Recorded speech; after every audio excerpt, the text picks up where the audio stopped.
సంతలు, సర్కారీ కార్యాలయాలు. సిద్దిపేట జిల్లాలోని పలు సర్కారు కార్యాలయాలు వారాంతపు సంతల్లా తయారయ్యాయా? అందున కొన్ని ఎంపీడీఓ కార్యాలయాలు మరీ అధ్వానంగా తయారయ్యాయా?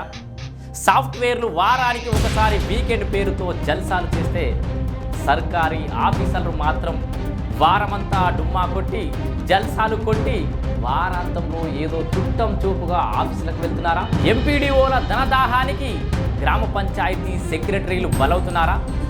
లక్షల్లో పెట్రోలు బకాయిలు పేరుకుపోయాయా? గడిచిన ఏడాదిగా పాలక వర్గాలు లేకపోవడంతో ఇన్నాళ్ళు ఏదో గ్రామ పంచాయతీల నుండి సర్ది పెట్టిన పంచాయతీ కార్యదర్శులు ఇప్పుడు తిరగబడుతున్నారా?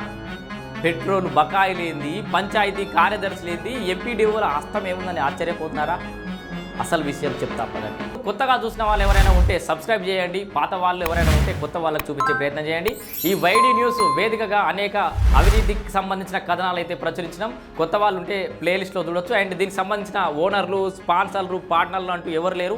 సో అలాగే ఎవరైనా మిమ్మల్ని సంప్రదించినా బెదిరింపులకు పాల్పడ్డా కూడా మా దృష్టికి తీసుకురండి. ఇక విషయంలోకి వెళ్దాం.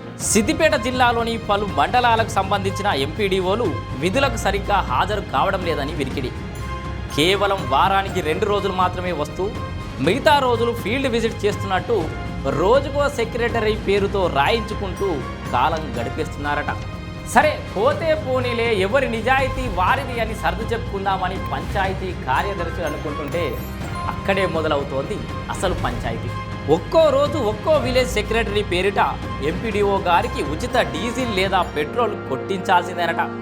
సర్లే ఎవరి పాపం వాళ్ళదే అనుకుని గ్రామ పంచాయతీల నుండి వెసులుబాటుకు మించి డీజిల్ లేదా పెట్రోల్ ఖర్చులు ఎంపీడీఓ గారి పర్యటన సందర్భంగా అయినట్టు చూపిస్తూ పాలక వర్గాలు ఉన్నన్ని రోజులు ఏదో అలా బండి లాగేశారట పంచాయతీ కార్యదర్శులు. అనూహ్యంగా ప్రభుత్వం మారడం, కొత్తగా ఏర్పడ్డ సర్కారు పంచాయతీల ఎన్నికలు నిర్వహించకపోవడంతో అభివృద్ధికే నిధులు చాలక సెక్రటరీలు ఇబ్బందులు పడుతుంటే ఇప్పటికే బంకుల్లో ఒక్కో చోట 10 లక్షల వరకు బిల్లులు బకాయిలు పడ్డారట గ్రామ పంచాయతీ కార్యదర్శులు. అటు తప్పు జరిగిపోయిందని ఒప్పుకోను లేక, ఎంపీడీఓ గారు అన్యాయం చేస్తున్నారని ఫిర్యాదు చేయలేక కుడిదిలో పడ్డ ఎలుకల్లా తయారైందట గ్రామ పంచాయతీ సెక్రటరీల యొక్క పరిస్థితి.